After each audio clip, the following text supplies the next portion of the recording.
Hey friends! Welcome to today's video. Today we're going to be using all Charlotte Tilbury products. I placed an order last week and got a couple of new products, one of them being the new Bejeweled Eyes to Hypnotize eyeshadow palette. Is that the name of it? Did I jumble the words? Bejeweled Eyes to Hypnotize, that is right. We're going to be using this palette. We're also going to be using a cream blush that I picked off of her website, the Lip and Cheek Glow in the shade Pillow Talk. And then I also picked up this lip gloss in Pillow Talk, and I'm not sure if this is just new packaging or if it's a new product.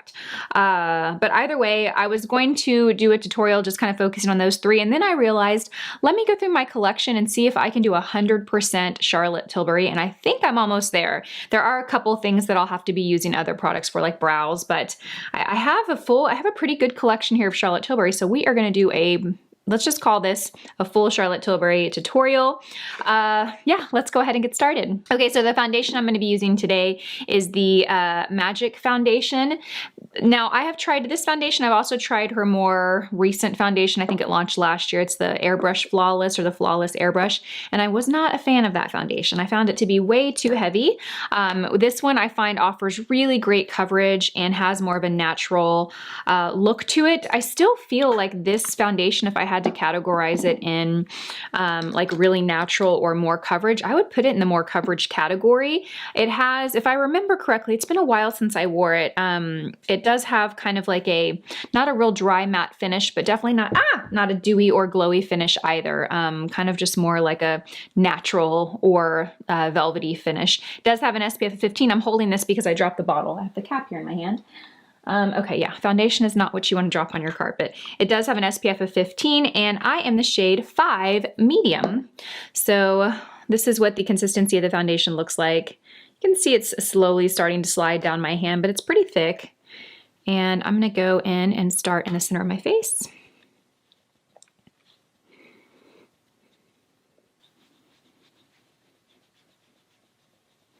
Yeah, it's been a while since I applied this, so I was having a hard time remembering how I felt about it. I do remember liking it, but I'm kind of being refreshed here on my memory about it. Okay, so it's got a good, I would say a good medium coverage, a more natural to medium coverage. I do feel like it's building up to give me a little more coverage. It's hard to tell yet what the finish is going to be like, but by the end of the tutorial, I'll be able to tell you guys how the finish on this is. It looks really nice and natural though, and this is a good shade for me.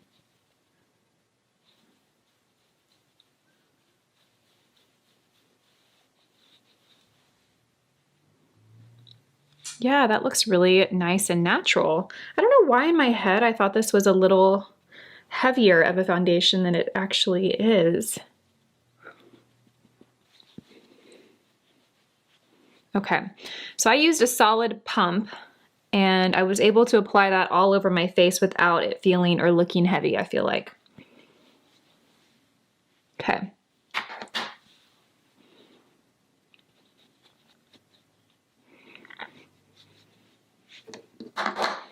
For concealer, I'm going to use her Magic concealer. This is one of my favorite concealers. You can actually see that I am almost out of it. It's time to replace it. And I have the shade 4. I really like this concealer because it's a very natural looking concealer. The only complaint I have is this packaging. I am not a fan of this packaging. It is impossible, not impossible, but it's not easy to open or close, and it's kind of messy, but I'm going to apply this underneath the eyes. I like this concealer when you're looking for a more natural concealer. This one's actually kind of dry. I think I should have replaced this a while back. This is a little older. This is a great concealer on the days that you're wearing a more natural foundation, or maybe the days that you're not wearing any foundation and you just want a concealer that you can blend under the eyes and into the skin naturally. It's difficult to skip foundation if you use a full coverage or thicker concealer, because it is, when you use a full coverage concealer, this one's really dry actually. I should actually probably toss this. I remember this being a lot more of a liquidy, hydrating feel, where this is actually feeling kind of dry. I think that is overdue for a replacement. Okay, and I'm gonna use the BK Beauty 108 brush to blend it in. But when you're using a full coverage concealer, one that completely cancels everything out and covers everything, if you don't use a foundation, it can look very odd to have like these, you know, perfectly flawless under eye area and then more natural looking skin. But this is a good one that you can use on both days when you're wearing, you know, more makeup or when you're not. Yeah, that formula is a little dried out. And the shade that I am is for Fair. I like my concealer to be slightly lighter to give me that brightness under the eye.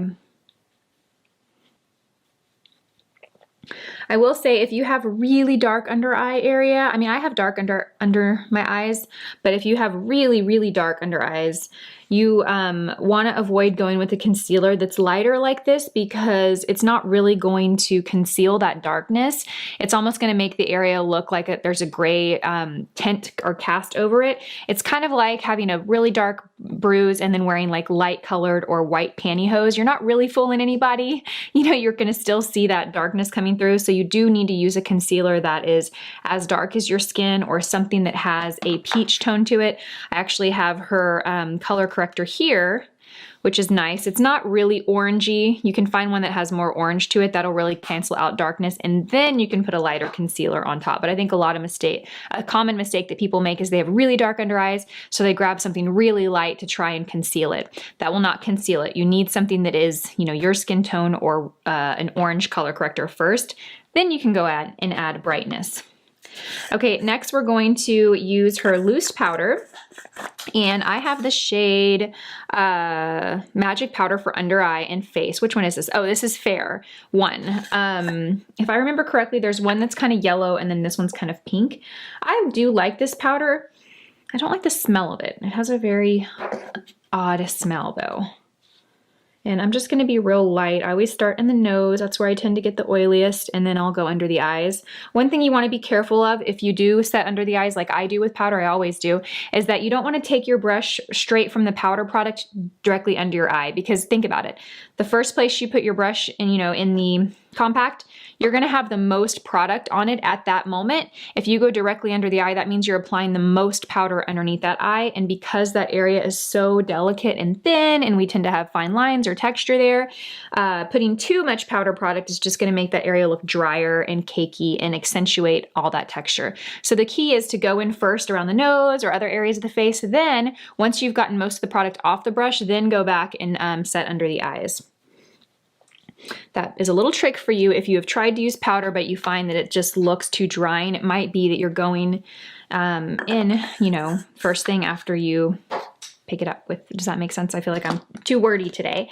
Okay, next we're gonna go in and bronze the skin, and I'm gonna use her newer bronzer, the Airbrush bronzer. I have the shade 2 Medium, and I love this little brush. I just got this brush. It's the Sephora Pro Mini Flawless Light Powder, and I really like this brush, particularly for this product, because it has kind of like this tapered pointed tip, even though the sides of the brush flare out and are soft and fluffy. I find that it's just a really good shape to kind of apply bronzer. All right, we're gonna tuck this behind the ear. I forgot earrings today. And I'm just going to kind of brush this into the hairline, pull it down. I really like this bronzer. It's very silky in texture. It kind of reminds me of her pressed airbrush powders. Very, very silky, so it blends really nice and easily. It doesn't skip or look patchy. It just looks real silky and smooth.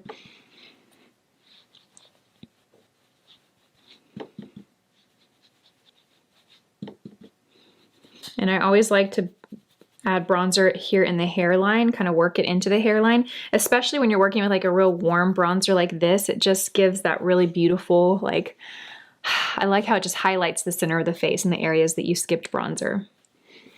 And then I'm just gonna run a little bit of it across my nose and then on my jawline.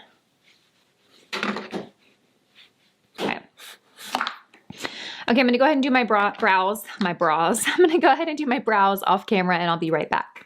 Okay, next we're gonna try this product that I'm really excited to try. I have refrained from testing this since I got this last week, so I'm really excited to try this with you guys for the first time. It's the Pillow Talk Lip and Cheek Glow. And this is what it looks like. I did dig my finger in there and kind of swatch it, but I haven't applied it on the skin yet. So I am going to, what brush am I going to use? I guess I'm going to use, you know what, I'm going to use the BK Beauty 108 brush, and I'm just going to dab into the product, and let's see what we think. Okay, so the texture feels a little tacky, but it's very sheer. It actually blends out really beautifully and naturally. I like the color. I love that color. When I opened it, the color looks much darker to me than I expected it to look. I expected it to look a little peachier than it does. It actually kind of looks more like a berry tone, but on the skin, it's like the perfect pink. It's really beautiful. I wouldn't really describe it as a peachy pink. It's definitely kind of more like a berry pink, but it's a tint of what you see in here. This is way darker than it actually translates on the skin. That is so pretty. Okay, that's really beautiful. So if you want more color, you can certainly build it, but like I applied a little too much color here, so I'm just gonna kind of work with the brush, and then I'm gonna go back to the other side and take some of that over there. The great thing about cream blush is, or liquid blush, is you really just, if you apply too much, you kind of just press, press, press, and it blends it out and shears it out really, really nicely. It's kind of foolproof. Oh, that's beautiful. That is beautiful. I love that. I kind of want to see what it looks like on the lips real quick, even though I'm going to do a different lip color. I'm just going to take my finger. So just a tint of color. Not much at all. And very sheer in consistency. It doesn't feel, it's interesting. It feels tackier and stickier on the cheeks than it does on the lips. Okay, that's nice. Just a little tint of color, not much. Kind of more like a balm. All right, next we are going to go in with our eye primer, and for that I do not have Charlotte Tilbury, so we're going to use the Alter Ego eyeshadow primer. I've really been enjoying this primer. I like that it has a little applicator like this, makes it really easy to apply, and I like that it is it has a slight tint to brighten the lid, but it shears out to be pretty translucent on the eyelid, so it's not going to alter the color of your eyeshadow. It's really just going to enhance it. And I'm not finding a good brush, so I'm just going to use my finger. Yeah, that's nice. This is probably my favorite eyeshadow primer at the moment. It's very silky, and it blends out and shears out really easily. Okay, all right, next let's go ahead and dive into this palette. I'm so excited to play with this. I did a little bit of a look yesterday with it in another video that I filmed, my Rare Beauty video, but I had put a liquid glitter eyeshadow down first, and it totally messed with the look. So I'm excited to try this on a fresh bare lid. So this is what the palette looks like up close. I will insert some B-roll here of swatches and a little bit of the palette up close. As always, her packaging is so beautiful, but it is very, very prone to fingerprints, as you can see. You get kind of 4 different color stories here, each with a trio of shades. I see a couple of transition shades in here, but I don't really see a great brow highlight for me. So we will go and use a separate product for the brow highlight shortly, but I'm gonna go ahead and start in my crease, and I'm gonna use this shade right here. I feel like this is the best kind of transition shade for me of the palette. Everything else in here is too dark or too colorful or shimmery for a transition shade, and I really like to stick with a matte. So I'm gonna go in with this shade, and we are just going to kind of work that in the outer corner and then blend inward. The great thing about Charlotte Tilbury shadows is they have a lot of pigment, so you don't really need to dig your brush in very long or put much pressure, and you're gonna get a lot of color payoff. With that said, you want to apply the same little technique that we were talking about with powder under the eyes, and that is that the first place you put your brush is where the most color is gonna come off. So if you pick up a crease color and you start here, you're gonna have a lot of that color here in the inner corner. Chances are most of the time we want it here on the outer corner. So that's where I would recommend placing your brush first and then working it inward to blend out that color. Okay, I'm gonna zoom you guys in a little closer so we can see what we are doing a little bit better. Okay, much better. So I'm just gonna continue to kind of build. And I'm using a BK Beauty 201 brush, which is a pretty large blending brush. It's a little large for my eye shape, so it's going to do a great job of like blending and diffusing color. But if I want a more targeted, application, or I want to pinpoint where that color goes, I would want to use a smaller brush. But this is good for laying down that first transition shade. Okay, this color is really warm. It almost translates kind of orangey on me. So the quality of these shadows are really great. I feel like they're very consistent with her other palettes and formulas. You get a lot of pigment, they're easy to blend. The actual color story of this palette is nice. I will say though that I will probably stick to using like this story here and maybe this story. I don't see myself really using these very often, but that's kind of a personal preference thing, you know. That's nothing to say that's, you know, bad about the palette. It's just a matter of looking at the shades and determining, you know, how much where you're gonna get out of it. This probably wouldn't be a palette that I would pick up if I didn't do YouTube, you know what I'm saying? But I wanted to, of course, pick this palette up and film a video and show you guys and give you my thoughts on the quality of it. So I did pick it up, but if I weren't doing YouTube, it wouldn't be one that I would probably grab. Okay. For some reason, it looks more orangey over here than it does here. Why is that? That's weird. Maybe it's a remnants from what was on my brush before. I don't know. Interesting. Okay, next we're gonna go in and create a little more definition on the outer corner. So I'm gonna use the darker brown shade, the darker matte brown shade in the palette, this one right here. And I'm gonna actually start with a smaller brush to kind of pack it on the outer corner. I'm gonna use the BK Beauty 203 brush. It's just a good basic kind of shader brush. I do have something on here which is really shimmery, so let's kind of wipe that off. And we're gonna load up the side. And I'm going to kind of press it right here in the outer corner. Oh, that's beautiful. It's just a brown, but for some reason it's so beautiful. Okay, so I'm using this brush to get that deposit of color there. Then I'm gonna go back with a 202, which is a tapered blending brush, and we're gonna put it right on top and just kind of blend it out a little, make things a little softer.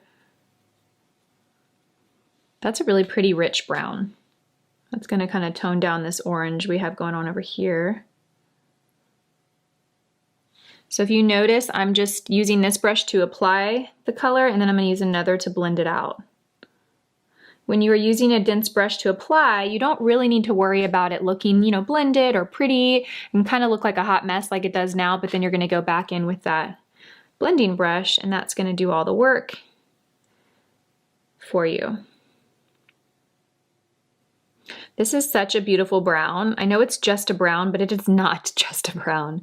It is really rich and like chocolatey. It's the perfect like depth of warmth, but it's not too red, you know? It's like, it's just a perfect balance in a brown. Her mattes are very velvety. I feel like they blend together really easily. Mattes can be sometimes tricky because they're harder to look consistent and they're harder to blend. Sometimes they can come off patchy. I feel like these blend together really beautifully.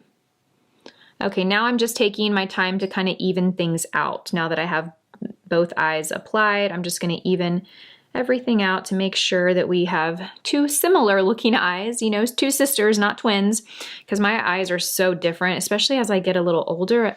I know I said this in my last video, but this eye is so much smaller. You can see my brow is lower there.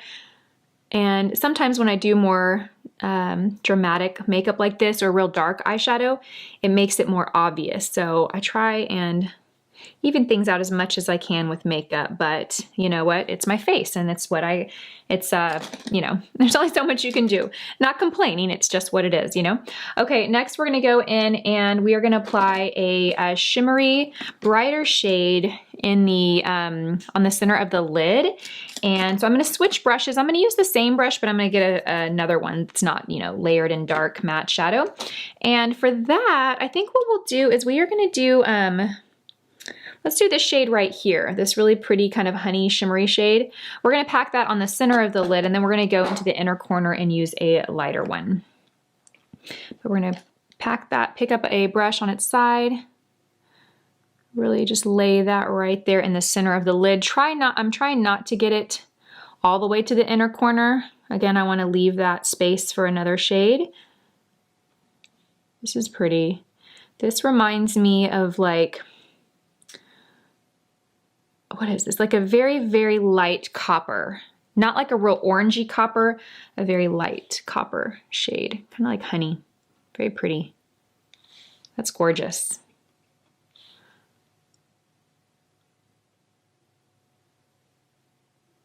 I see like this icon on my monitor, like this light icon, which makes me feel like the lighting is changing. Okay. Perfect. I'm just going to kind of work that right into the crease. When you're working with shades that are real shimmery like this and also shades that are dark and matte, you want there to be some separation, right? But you also want them to look kind of blended together. But what you want to avoid is getting that shimmery shade on top of the matte. If anything, take the matte and blend it on top of the shimmer. But taking the shimmer and trying to blend it over the matte, it's just going to muddy down that matte. So my tip is always to take the matte shade and use that to blend into the two. Okay, next we're gonna go in and do the inner corner, and I'm gonna use the lightest kind of pearlescent pink here. It's a really soft, light shade, but it's definitely got some pink flecks to it. And we're gonna apply that right in the inner corner of the lid. And I'm using the same brush, because if the two shades mix together, that's okay.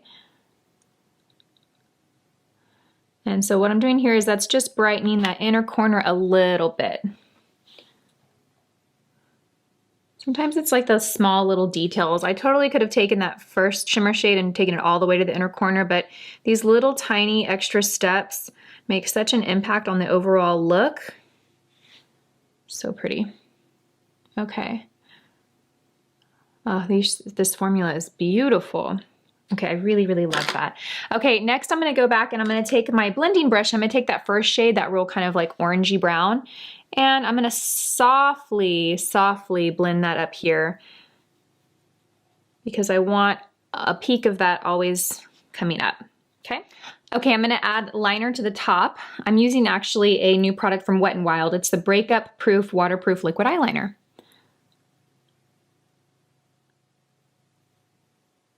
Oh, that's beautiful. This is such a great liquid liner. It's so rich and opaque that you just like do one line and it's rich black. You don't have to layer it at all.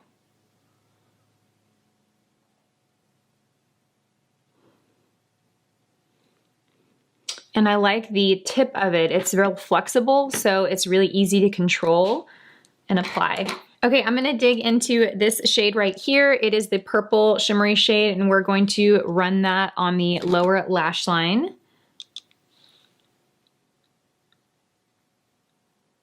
Oh, that's really, really vibrant. Okay, then I'm gonna take another brush. This is just like a good old pencil brush. I don't even know who makes this brush. It's an old one. And I'm gonna run that over to kind of soften that a little bit. Okay, for lips, I'm gonna line the lips with the Pillow Talk lip pencil.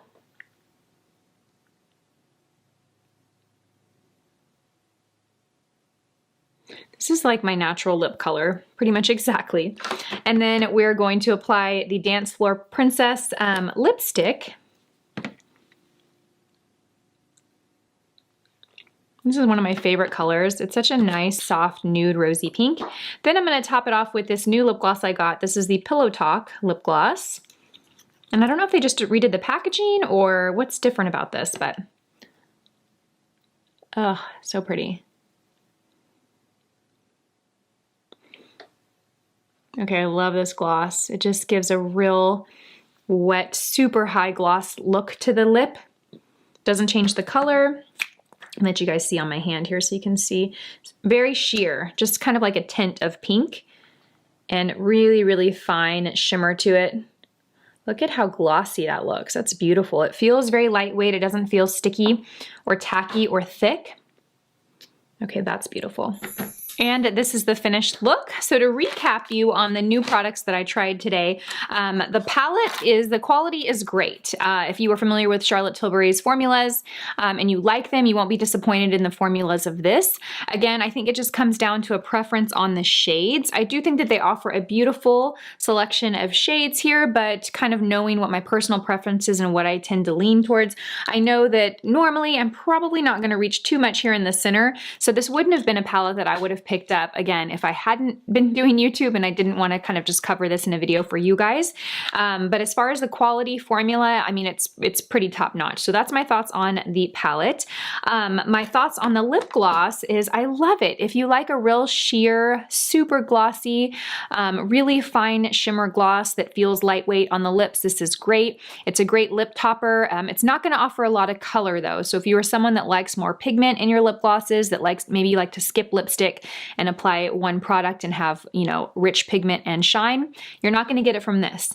If you like very sheer pigment and you just want a shiny lip, this is great.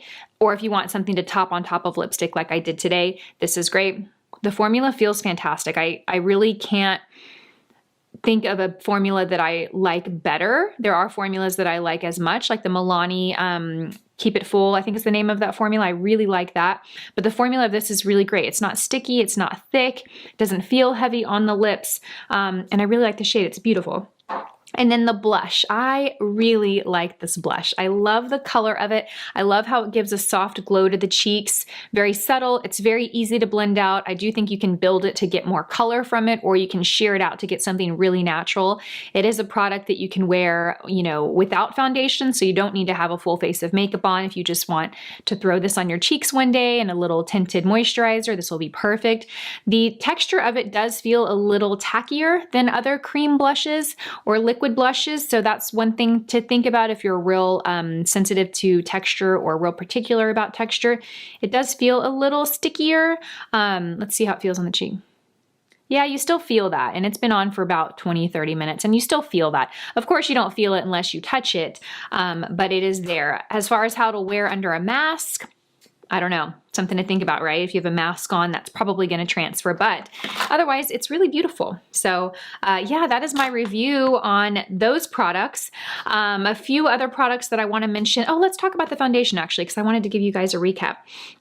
This foundation is so beautiful. I remember really, really liking it when I first picked it up and used it. I remember really liking it, but then you know, you buy all these other foundations and your skin changes, and then you feel like your preference changes. And I do remember feeling like this was a lot more coverage than it is. And I actually shouldn't even say coverage, because I have just as much coverage as I need. I don't want any more coverage than this. This covers everything I need it to cover.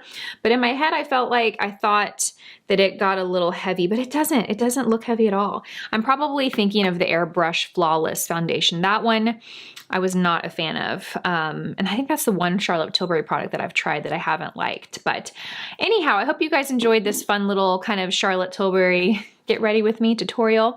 I'll have all the products that I use linked in the description box below. If you've picked up this palette or the blush or any of the products that I use, let me know. Let me know what your 3 favorite Charlotte Tilbury products are down below. If it's a foundation or a concealer, let us know what your skin type is. I think it's a great place in the comment section to learn from each other. You know, these are just what works for me. Of course, I might love something that you don't like, or I might not like something that you love. It's all preference. So thanks for hanging out with me today, you guys. As always, I hope you guys have a fantastic day, and I will see you all in my next video. Bye, guys.